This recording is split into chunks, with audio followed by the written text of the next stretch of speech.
इस वीडियो के अंदर में हम आपको एक बात की जानकारी देने की कोशिश की है कि किसी भी लॉन्ग के क्वेश्चन को आप किस तरह से याद कीजिएगा, किस तरह से उसको ध्यान में रखिएगा, पॉइंट बाय पॉइंट। आज के बाद हिस्ट्री के अंदर में या किसी भी सब्जेक्ट के अंदर में आपको याद करने में समस्याएं आ रही है, दिक्कतें आ रही है, तो उसका सॉल्यूशन क्या है? उसका एक बेस्ट सॉल्यूशन है, उसको पॉइंट बाय पॉइंट कैटेगरी में बांट दीजिए। पहले इस पॉइंट को तैयार करेंगे, फिर इस पॉइंट को, फिर इस पॉइंट को, फिर इस पॉइंट को।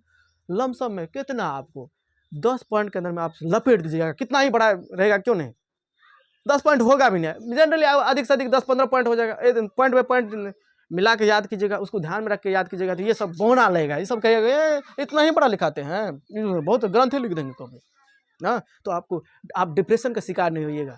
डिप्रेशन का मतलब है अब यहाँ तक याद किए, फिर ये भी याद करना पड़ेगा, ये भी याद करना पड़ेगा, ये भी याद करना पड़ेगा। लो, इतिहास इसलिए कहा जाता है, इतिहास को इसलिए क्या कहा जाता है?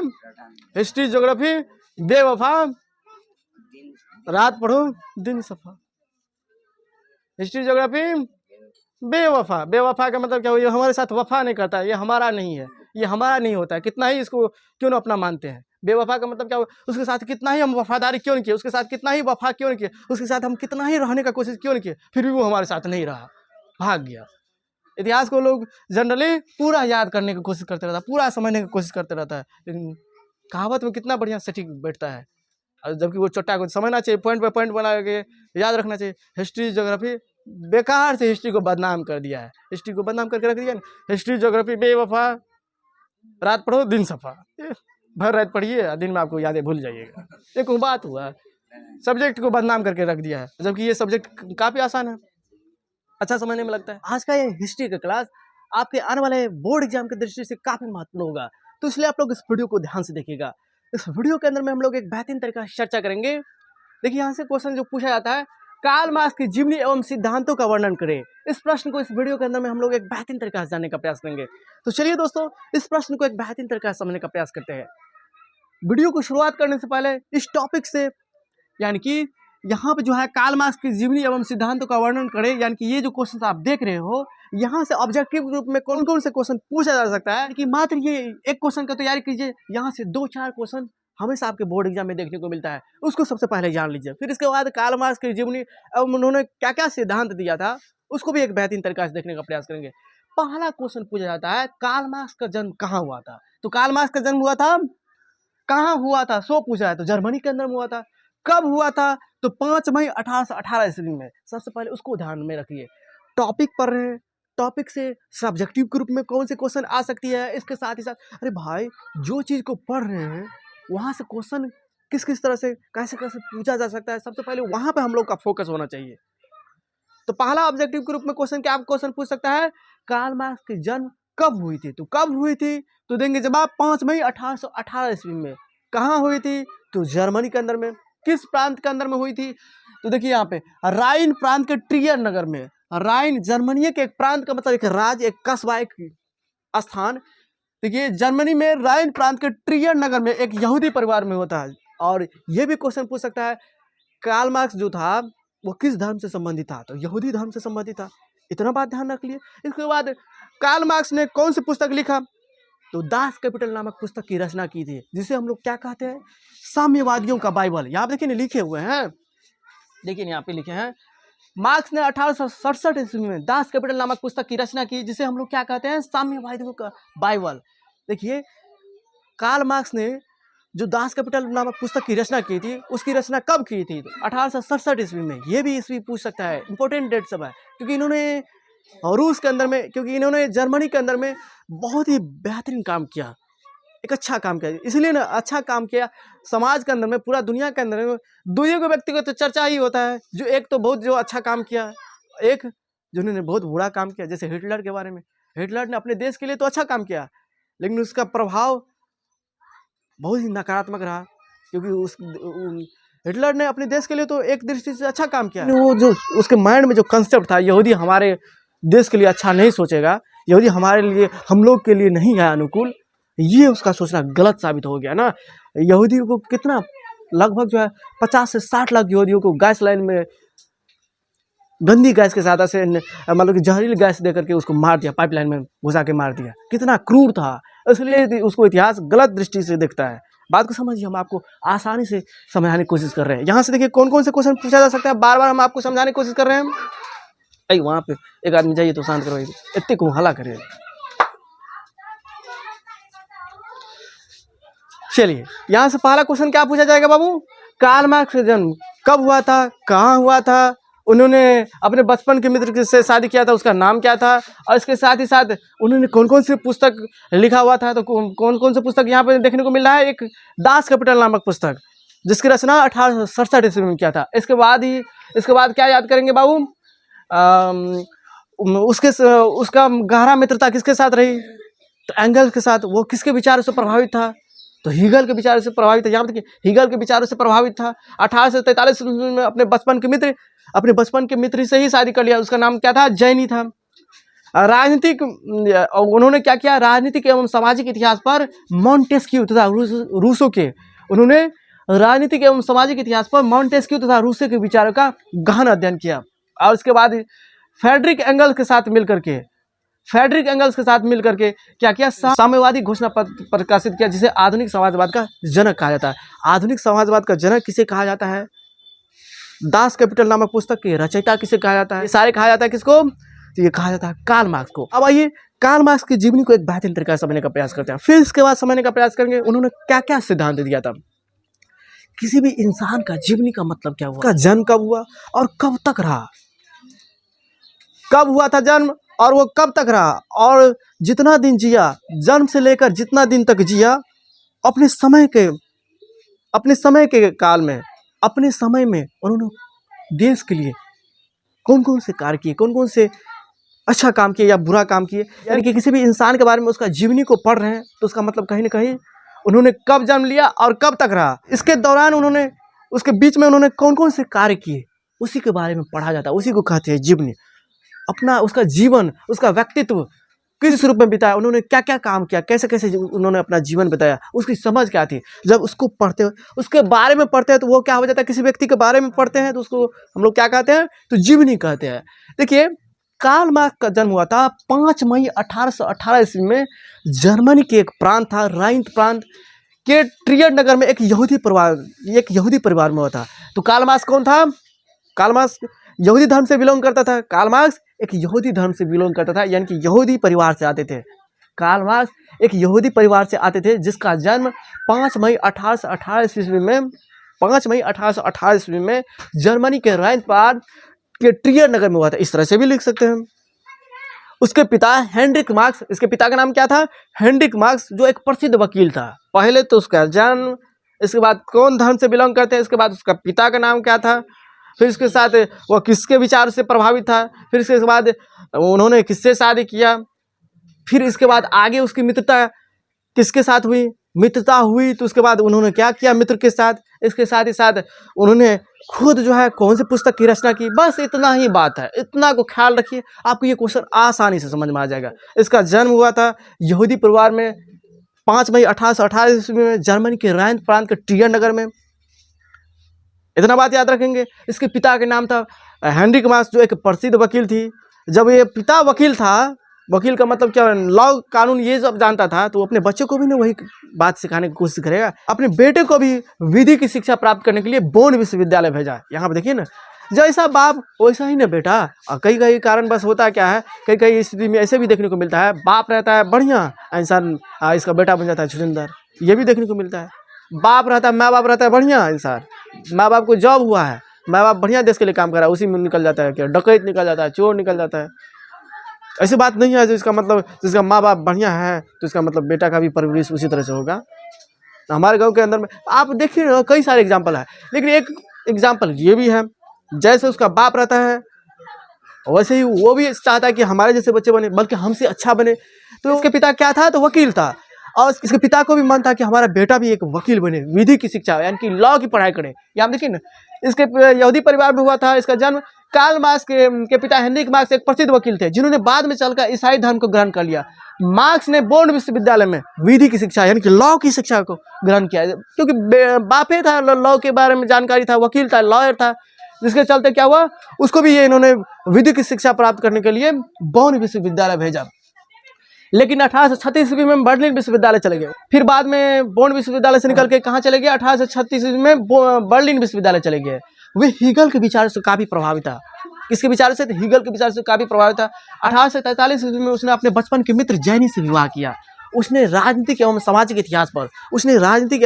इतिहास पर मॉन्टेस्क्यू तथा रूसो के विचारों का गहन अध्ययन किया। उसको पढ़ा कि राजनीति किस तरह से किया जाना चाहिए, सामाजिक को किस तरह से सुधारना चाहिए, समाज को किस तरह से आगे ले जाना चाहिए। उसके विचारों को गहन अध्ययन किया, क्योंकि उस समय काफी आगे निकल चुका था। कौन? मॉन्टेस्क्यू तथा रूसो। देखिए यहाँ पे उसने राजनीतिक एवं सामाजिक इतिहास पर मॉन्टेस्क्यू तथा रूसो के विचारों का गहन अध्ययन किया। उसकी मुलाकात पेरिस में, फ्रांस की राजधानी कहाँ है? पेरिस में 1844 में फ्रेडरिक एंगल्स से हुई, जिसे जीवन भर उसकी मित्रता बनी रही। जब तक जिया उससे मित्रता बनी रही। इन्होंने ही मित्र के साथ मिलकर क्या किया? 1848 ईस्वी में साम्यवादी घोषणा पत्र प्रकाशित किया, जिसे आधुनिक समाजवाद का जनक कहा जाता है। तो भाई कई सारे स्टूडेंट को लगता होगा कि सर जी आप जो इतना लिखाए हैं इसको कैसे याद करेंगे? तो हम आपको तरीका बताए, पॉइंट बाय पॉइंट। पहला पॉइंट क्या याद रखेंगे बाबू? ये यहूदी धर्म से बिलोंग करता था और इसका जन्म 5 मई 1818 ईस्वी में जर्मनी में हुआ था। इतना भी बात लिख देंगे ना चलेगा, दौड़ेगा, सही बात है। अब जर्मनी के अंदर में किस जगह पर हुआ था ये याद नहीं भी रखेंगे तो पर भी चलेगा, बेहतरीन रंग से आपको अंक नहीं कटेगा। अब मान कर चलिए हमारा जन्म हुआ क्या? बिहार में। तो बिहार के किस गांव में हुआ था ये इतना बात ध्यान रखना जरूरी है? नहीं है। इतना बात रखेंगे हमारा जन्म बिहार में हुआ, समझ जाएगा। देश पर जब बात आएगी तो हमारा जन्म हुआ कहाँ पे? इंडिया में। बस इतना बात। बिहार में कहाँ हुआ था ढूंढ ढूंढ के हम पता कर ही लेंगे तुम्हारा जन्म कहाँ हुआ था। बात को समझिए। ये यहूदी धर्म से बिलोंग करते थे। इसका जन्म 5 मई 1828 ईस्वी में हुआ था। कहाँ हुआ? तो जर्मनी के अंदर में हुआ था। ये एक पॉइंट हुआ। दूसरा पॉइंट, इसके पिता हेनरिक मार्क्स जो एक प्रसिद्ध वकील थे। जब ये वकील था, ये लॉ को जानता था एक बेहतरीन तरीका से। तो जैसे बाप वैसने बेटा। उन्होंने अपने ही के जैसे बनाने के लिए उन्होंने भी कार्ल मार्क्स को भी बोन विश्वविद्यालय भेजा, जहाँ पे उन्होंने विधि की शिक्षा ग्रहण की। लेकिन बाद में 1836 ईस्वी में वे बर्लिन विश्वविद्यालय चले गए। देखो पहला बात याद कराए। दूसरा बात क्या याद करेंगे बाबू? इसके पिता हेनरिक मार्क्स जो एक प्रसिद्ध वकील थे, उन्होंने अपने ही तरह बनाने के लिए अपने बेटों को भी भेजा। कहाँ भेजा बाबू? बोन विश्वविद्यालय भेजा। किस चीज के लिए? लॉ की पढ़ाई करने के लिए, यानी कि विधि की शिक्षा। विधि का मतलब क्या? वही लॉ की पढ़ाई करने के लिए, लॉ को जानने के लिए। जो इंसान अपने देश के अंदर में बनाए हुए कानून को समझ लेता है, समझिए ना, वो किसी से डरेगा नहीं। आज हम लोग पुलिस से या किसी भी कर्मचारी से क्यों डरते हैं? क्योंकि हम अपने संविधान को पढ़े नहीं है। सब चीज को तो पढ़ लिया इंसान, लेकिन जिस दिन अगर संविधान को पढ़ना स्टार्ट कर दिया और संविधान में लिखे हुए बात को अनुसरण करना शुरू कर दिया, वो इंसान कभी किसी से नहीं डरेगा। प्रधानमंत्री, राष्ट्रपति, किसी भी सेनापति, किसी भी व्यक्ति से डर नहीं सकता है। इंसान को सबसे पहले पढ़ाया जाना चाहिए था क्या? संविधान। हमारे देश के अंदर में हमारे देश को चलाने के लिए किस तरह से संविधान को निर्मित है, किस तरह से संविधान को बनाया गया है। अगर बच्चा वो जानने लगेगा, हर एक इंसान नागरिक वो जानने लगा, तो समझिए ना, सरकार को उखाड़ फेंकने में 2 मिनट का समय नहीं लगेगा। आज हम लोग पिछड़े हुए क्यों है? आज हम लोग बर्बाद क्यों है? आज हमारा देश उतना तरक्की क्यों नहीं कर पा रहा है? क्यों? क्योंकि हम लोग संविधान को पढ़े नहीं है, उसको जान नहीं रहे। हमारा कर्तव्य क्या है और इसके साथ ही साथ हम क्या काम करवा सकते हैं सरकार के साथ, हमारा पावर क्या है। संविधान के अंदर में हम लोग का पावर है। हमारा पावर क्या है और हमारा कर्तव्य क्या है, हमारा शक्ति क्या है और हमारा कर्तव्य क्या होना चाहिए हमारे देश के लिए, यही बात नहीं जान रहे। जिसके चलते आज हम लोग को सभी जगह क्या करना पड़ता है? गिर आना पड़ता है। विधायक के पास जाते हैं, प्रणाम, अब हमारा काम कर दीजिएगा, जबकि वो ऐसा बात नहीं करना चाहिए। अब बड़े बड़े आदमी के मान के सांसद आ गया, प्रणाम, तुरंत उसको जाते हैं उसको चाटुकार करने के लिए, मतलब कि जो है उसको सम्मान देने के लिए। पब्लिक है, हम अपना अधिकार जानते हैं। हमारे जैसे जनता के माध्यम से टैक्स जाता है, तब तुमको सैलरी मिलता है। तुम काहे के लिए? हम ना मान हुए, हमारे द्वारा दिए गए टैक्स के माध्यम से सारा सरकार चलता है, सारा शासन व्यवस्था चलता है। तुमको पेंशन मिलता है, तुमको रुपया मिलता है, हम जाएंगे तुमको प्रणाम करने के लिए? हाँ, आप हमसे श्रेष्ठ है, आपको हम सम्मान दे सकते हैं, इसका मतलब हम सम्मान नहीं देंगे ऐसी बात नहीं है। सम्मान देंगे, लेकिन आप कहिएगा झुकेंगे आपके साथ, नहीं, काहे झुकेंगे? हमारे कारण से तुमको सारा कुछ हो रहा है। आज जब इंसान संविधान को पढ़ने लगेगा तो उसका शक्ति क्या है, तब वो ना तो पुलिस के साथ घबराएगा, ना ही कर्मचारी के साथ, कोई भी किसी के इंसान के साथ घबराएगा ही नहीं, क्योंकि संविधान आपको हक दिया है, आपको पावर दिया है। आप पढ़े नहीं है संविधान को, इसलिए आप घबराते हैं। हाँ, इसलिए लॉ की पढ़ाई करना चाहिए इंसान को, कहीं ना कहीं लॉ की पढ़ाई पढ़ना ही चाहिए, तब वो किसी देश के अंदर वो अच्छा तरीका से रह सकता है ना। तो इन्होंने अपने बेटे को क्या किया, विधि की शिक्षा ग्रहण कराई इस विद्यालय में, तो बोर्न विश्वविद्यालय में, बाद में ये आ गया किस विद्यालय में, बर्लिन विश्वविद्यालय में। इतना पॉइंट याद रखेंगे। फिर इसके बाद क्या होता है, वो हीगल के विचार से प्रभावित होता है। कुछ दिनों के बाद इसकी मित्रता होती है एंगल्स के साथ। एंगल्स के साथ मिल करके 1848 ईस्वी में क्या करता है, साम्यवादी घोषणा पत्र प्रकाशित किया, रिलीज करता है ये पत्र, जिसे आधुनिक समाजवाद का जनक कहा जाता है। इतना बात आप ध्यान में रख लेंगे, बस हो गया। इसके बाद हम आपको बताए इन्होंने एक पुस्तक की भी रचना की थी। उस पुस्तक का नाम था दास कैपिटल। दास कैपिटल का मतलब क्या हुआ, गुलामी जो प्रथा थी, गुलामी का मतलब कि दास बनाकर जीवन भर रखेंगे, जंजीर में बांध कर रखेंगे, उसके ऊपर जो किस तरह से कार्रवाई करना चाहिए, किस तरह से उस पर एक्शन लेना चाहिए, दास कैपिटल नामक पुस्तक में उन्होंने भली भांति ये दास प्रथा का किस तरह से, दास प्रथा क्या है, किस तरह से उससे काम करवाया जाता था, उसको किस तरह से उससे निकाला, मनस्थिति को सुधारा, इसके बारे में वर्णन किया गया। मार्क्स ने 1867 ईस्वी में दास कैपिटल नामक पुस्तक की रचना की, जिसे साम्यवादियों का बाइबल कहा जाता है। इतना बात याद रखिए।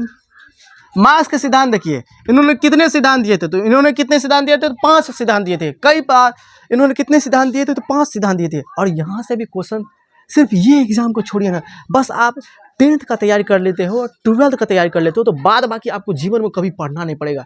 किसके लिए, नौकरी लेने के लिए।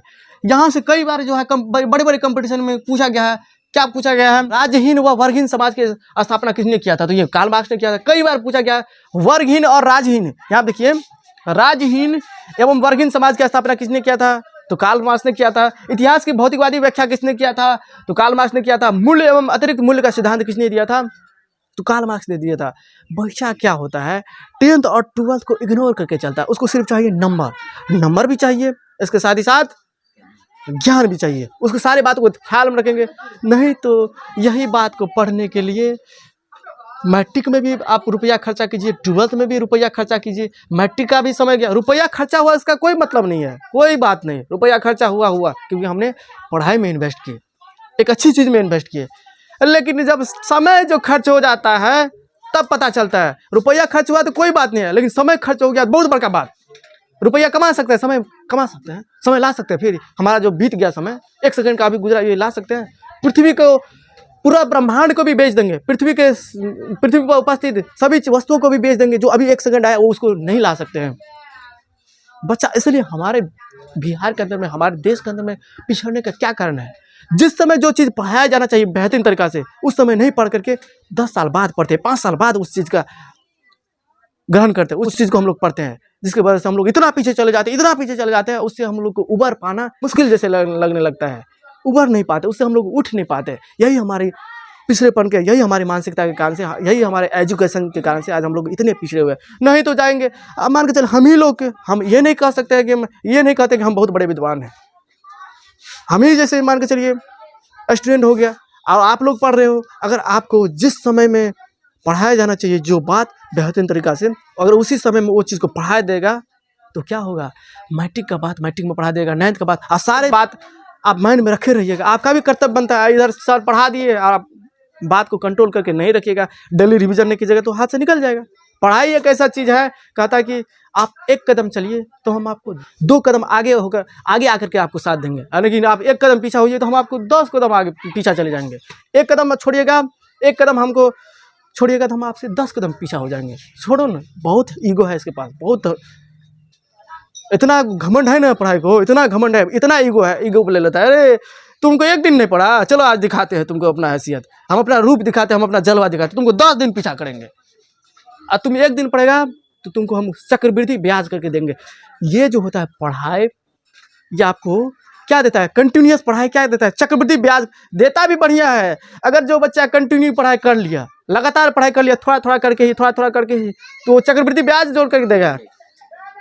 अगर मान के चलिए 1 दिन छोड़ा तो चक्रवृद्धि ब्याज करके ले भी लेगा, देता भी है और लेता भी है, दोनों काम करता है। पढ़ाई के पास बहुत ईगो है, किताब सबको कम समझते हो, इतना ईगो है जो तुम 1 कदम आगे बढ़ करके हमारा साथ दोगे तो पढ़ाई करता हम सिर्फ 2 कदम आगे बढ़ के तुम्हारा साथ देंगे, और तुम 1 कदम पीछे होकर हमसे नफरत करोगे तो हम 10 कदम पीछे होकर नफरत, जाओ ना, हमको बहुत पढ़ने वाला है, इतना ईगो है। तुम ही तो पढ़ने वाले हो, हमको बहुत पढ़ने वाला क्यों है, बहुत आदमी पढ़ रहा है, जाओ ना, तुमको मेला जाना है, इधर उधर जाना है, चलो यहाँ पे। तो मार्क्स के सिद्धांत, द्वंद्वात्मक एवं भौतिकवाद के सिद्धांत, इतिहास की भौतिकवादी व्याख्या, राजहीन एवं वर्गहीन समाज की स्थापना, वर्ग संघर्ष का सिद्धांत, मूल्य एवं अतिरिक्त मूल्य का सिद्धांत, ये पांचों सिद्धांत दिया था। उसके अनुसार से, किसके अनुसार से? कार्ल मार्क्स के अनुसार से राजहीन एवं वर्गहीन समाज की स्थापना होना चाहिए। वर्गहीन का मतलब क्या? अलग अलग जात का लोग नहीं होना चाहिए, अलग अलग कास्ट का नहीं होना चाहिए, एक वर्ग होना चाहिए, एक सिर्फ एक वर्ग। ये बात कहीं ना कहीं हमको अच्छा लगा। वर्गहीन समाज का मतलब क्या हुआ? अब वर्गहीन मतलब कि जो अलग अलग वर्ग के लोग रहते हैं, तो उस स्थिति में क्या होता है? भेदभाव देखने को मिलता है। ये फलना जात का है, ये चिल्ला जात का है, ये फलना कैटेगरी का है, ये ऊंच है, ये नीच है, इस तरह से। वर्गहीन का मतलब क्या हुआ? यहाँ पे कोई वर्ग नहीं है, यहाँ पे कोई जात धर्म नहीं है, सब एक ही है। काम करेंगे तो सबके लिए करेंगे, नहीं तो इसको आरक्षण दिया जाना चाहिए, ये पिछड़ा है, इसको आरक्षण नहीं दिया जाना चाहिए, इसको इतना पैसा खर्चा होना चाहिए, ये आगे तरक्की कर रहा है, इसको और आगे बढ़ाओ। नहीं, करेंगे तो सबके लिए करेंगे, नहीं करेंगे किसी के लिए नहीं करेंगे, इस तरह की बात। ये बात हमको बहुत अच्छा लगा। राजहीन एवं वर्गहीन समाज की स्थापना, वर्ग संघर्ष का सिद्धांत। वर्ग संघर्ष का सिद्धांत, जब भी हमारे देश के ऊपर मुसीबतें आएगी, समस्या आएगी, तो उस स्थिति में क्या करेंगे? सभी वर्ग के लोग क्या करेंगे? उस समस्या को निपटाने की कोशिश करेंगे, संघर्ष करेंगे। वर्ग संघर्ष का सिद्धांत, मूल्य एवं अतिरिक्त मूल्य का सिद्धांत, ये पांचों पॉइंट को आप लोग ध्यान में रखिएगा, इसको याद कर लीजिएगा। तो हम आशा कर सकते हैं कि आप लोगों ने इसको एक बेहतरीन तरीके से इस प्रश्न को समझ लिए होंगे। अगर कहीं पर भी फिर भी समझने में दिक्कत आई हो तो जरूर कमेंट कीजिएगा। और हम इस वीडियो के अंदर में हम आपको एक बात की जानकारी देने की कोशिश की है कि किसी भी लॉन्ग के क्वेश्चन को आप किस तरह से याद करेंगे, किस तरह से याद कीजिएगा, किस तरह से उसको ध्यान रखिएगा, पॉइंट बाय पॉइंट। आज के बाद हिस्ट्री के अंदर में या किसी भी सब्जेक्ट के अंदर में आपको याद करने में समस्याएं आ रही है, दिक्कतें आ रही है, तो उसका सॉल्यूशन क्या है? उसका एक बेस्ट सॉल्यूशन है, उसको पॉइंट बाय पॉइंट कैटेगरी में बांट दीजिए। पहले इस पॉइंट को तैयार करेंगे, फिर इस पॉइंट को, फिर इस पॉइंट को, फिर इस पॉइंट को। लमसम में कितना आपको 10 पॉइंट के अंदर में आप लपेट दीजिएगा, कितना ही बड़ा रहेगा, क्यों नहीं? 10 पॉइंट होगा भी नहीं, जनरली अधिक से अधिक 10-15 पॉइंट हो जाएगा। पॉइंट बाय पॉइंट मिला के याद कीजिएगा, उसको ध्यान में रख के याद कीजिएगा, तो ये सब बोना लगेगा। ये सब कहिएगा इतना ही बड़ा लिखाते हैं, बहुत ग्रंथ ही लिख देंगे कभी ना। तो आप डिप्रेशन का शिकार नहीं होइएगा। डिप्रेशन का मतलब है अब यहाँ तक याद किए, फिर ये भी याद करना पड़ेगा, ये भी याद करना पड़ेगा, ये भी याद करना पड़ेगा। लो, इतिहास इसलिए कहा जाता है, इतिहास को इसलिए क्या कहा जाता है? हिस्ट्री ज्योग्राफी बेवफा, रात पढ़ो दिन सफा। हिस्ट्री ज्योग्राफी बेवफा, बेवफा का मतलब क्या हुआ? ये हमारे साथ वफा नहीं करता है, ये हमारा नहीं है, ये हमारा नहीं होता है, कितना ही इसको क्यों ना अपना मानते हैं। बेवफा का मतलब क्या हुआ? उसके साथ कितना ही हम वफादारी क्यों नहीं किए, उसके साथ कितना ही वफा क्यों नहीं किए, उसके साथ हम कितना ही रहने का कोशिश क्यों नहीं किए, फिर भी वो हमारे साथ नहीं रहा, भाग गया। इतिहास को लोग जनरली पूरा याद करने की कोशिश करते रहता है, पूरा समझने की कोशिश करते रहता है, लेकिन कहावत में कितना बढ़िया सटीक बैठता है। और जबकि वो छोटा को समझना चाहिए, पॉइंट बाय पॉइंट बना के याद रखना चाहिए। हिस्ट्री ज्योग्राफी बेकार से हिस्ट्री को बदनाम कर दिया है, हिस्ट्री को बदनाम करके रख दिया ना। हिस्ट्री ज्योग्राफी बेवफा, रात पढ़ो दिन सफा। भर रात पढ़िए, दिन में आपको यादें भूल जाइएगा। एक बात हुआ, सब्जेक्ट को बदनाम करके रख दिया है, जबकि ये सब्जेक्ट काफ़ी आसान है, अच्छा समझने में लगता है। चलिए फिर मिलेंगे नए वीडियो में नए कंसेप्ट के साथ।